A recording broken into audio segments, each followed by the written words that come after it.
Hi guys, and welcome back to Pentablock. My name's Joel, and in this short video I'm just going to give you some basic information on drainage behind our retaining wall systems.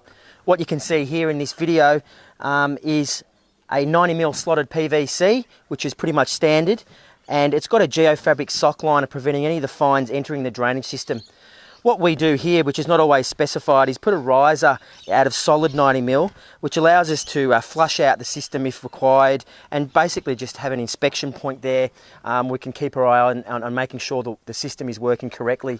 Behind this wall here, we will, in this particular job, which is specified, and each job is going to be specified differently, but pretty much standard is a minimum of 200mm cover. So 200mm from the back of the retaining wall to out here somewhere. There'll be a drainage scoria, usually between 14 and 20mm, and that will continue all the way down over the top of the pipe. So you can see there's quite a large cavity here. We will fill most of the bottom with the scoria, but then we'll form up and bring the earth back up to somewhere around the approximately 200mm mark there. So that allows all the groundwater that seeps out of the ground to drop into this system. We take all that water out to a legal stormwater point, and that takes the pressure off the wall and it relieves hydrostatic pressure. So that's a bit of information on drainage.